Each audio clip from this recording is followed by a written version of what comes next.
देशभरात महिलांवर अत्याचाराच्या घटना ताज्या असताना बदलापूरमध्ये अवघ्या 4 आणि 6 वर्षांच्या 2 चिमुकल्या मुलींवर शाळेच्या स्वच्छतागृहात अत्याचार झाल्याची धक्कादायक घटना उघडकीस आली आहे. संबंधित संस्था ही बदलापूरमधील नामांकित शाळा आहे. येथील एका सफाई कर्मचाऱ्याने काही दिवसांच्या अंतराने 2 चिमुकल्या मुलींवर अत्याचार केल्याची घटना घडली आहे. हा प्रकार उघडकीस आल्यानंतर पालक आणि बदलापूरमधील नागरिक प्रचंड संतापले आहेत. बदलापूर बंदची हाक देण्यात आली असून नागरिकांचा मोर्चा शाळेच्या गेटवर जाऊन धडकला आहे. मात्र 3 तास उलटूनही शाळा प्रशासनाकडून नागरिकांशी चर्चा करण्यासाठी कोणीही पुढे आलेले नाही. या प्रकरणात पोलिसांची भूमिकाही संशयास्पद राहिल्याचा आरोप आहे. पोलिसांनी अनेक तास उलटूनही मुलींच्या पालकांची तक्रार दाखल करून घेतली नव्हती.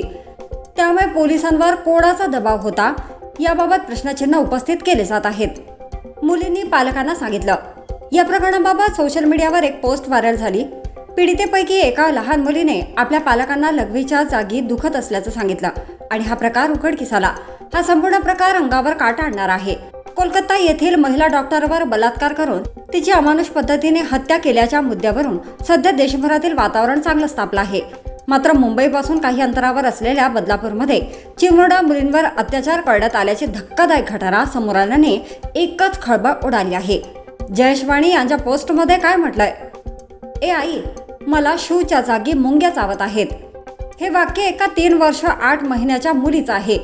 आईने दवाखान्यात नेल्यावर कळालं की शाळेतल्या अक्षय शिंदे नावाच्या दादाने चिमुरडीच्या अजाणतेपणाला त्याच्या वासनेचं बळी बनवलं.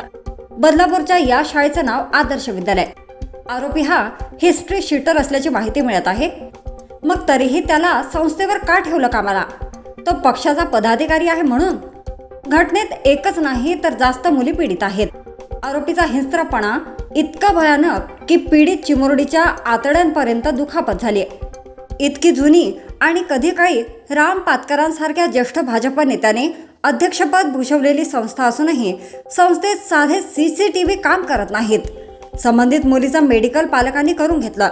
शाळेने तक्रार मिळूनही तोंड बंद ठेवलं होतं. हा काय प्रकार आहे? माणुसकीपणाची लाज वाटायला हवी. निर्घुण, पाशवी आणि अमानवी, बाकीही अनेक डिटेल्स आहेतच.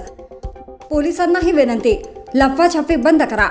पत्रकारांना, सामाजिक कार्यकर्त्यांना प्रकरणाची माहिती द्या. तुम्हाला काय वाटतं? कमेंट करून आम्हाला नक्की कळवा. जर तुम्ही अजूनही YouTube चॅनलला सबस्क्राईब केलं नसेल तर ते लगेच सबस्क्राईब करा.